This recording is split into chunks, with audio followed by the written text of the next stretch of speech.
ವೀಕ್ಷಕರೇ ನಮಸ್ಕಾರ. ಧರ್ಮಸ್ಥಳದಲ್ಲಿ ಅನಾಮಧೇಯ ವ್ಯಕ್ತಿಯೋರ್ವ ನೀಡಿದ ದೂರಿನಂತೆ SIT ತನಿಖೆ ಜೋರಾಗಿ ನಡೀತಾ ಇದೆ.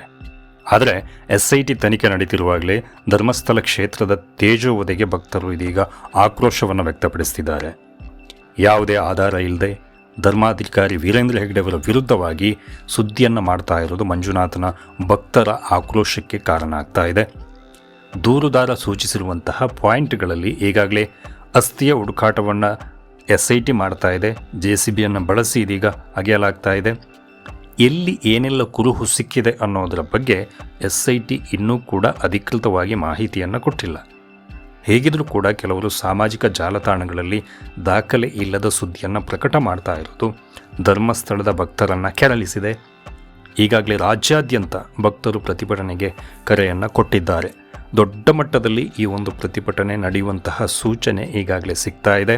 ರಾಜ್ಯದ ಬೇರೆ ಬೇರೆ ಕಡೆಗಳಲ್ಲಿ ಧರ್ಮಸ್ಥಳದ ಭಕ್ತರು, ವೀರೇಂದ್ರ ಹೆಗ್ಗಡೆಯವರ ಅನುಯಾಯಿಗಳು ಯಾರಿದ್ದಾರೆ ಇವರೆಲ್ಲರೂ ಕೂಡ ಇದೀಗ ಸಂಘಟಿತರಾಗ್ತಾ ಇದ್ದಾರೆ.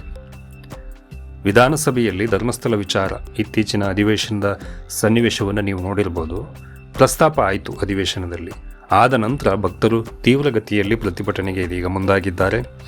BJP ನಾಯಕ SR ವಿಶ್ವನಾಥ್ ವಾಹನ ಜಾಥವನ್ನು ಆರಂಭಿಸಿ ಧರ್ಮಸ್ಥಳಕ್ಕೆ ತಮ್ಮ ಬೆಂಬಲವನ್ನು ಕೂಡ ಕೊಟ್ಟಿದ್ದಾರೆ. ಮಂಡ್ಯ, ಮೈಸೂರು, ಹಾಸನ, ಉತ್ತರ ಕರ್ನಾಟಕ ಹೀಗೆ ಬೇರೆ ಬೇರೆ ಕಡೆಗಳಲ್ಲಿ ಧರ್ಮಸ್ಥಳದ ಭಕ್ತರಿದ್ದಾರೆ. ಇವರೆಲ್ಲರೂ ಕೂಡ ಇದುವರೆಗೆ ಸುಮ್ಮನಿದ್ರು.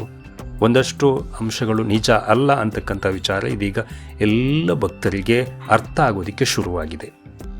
ಜೊತೆಗೆ ಅಧಿವೇಶನದಲ್ಲಿ ನಾಯಕರು ಬೆಂಬಲವನ್ನು ಕೊಟ್ಟಿರೋದು ಒಂದಷ್ಟು ಶಕ್ತಿಯನ್ನು ಕೂಡ ಭಕ್ತರಿಗೆ ಕೊಟ್ಟಿದೆ.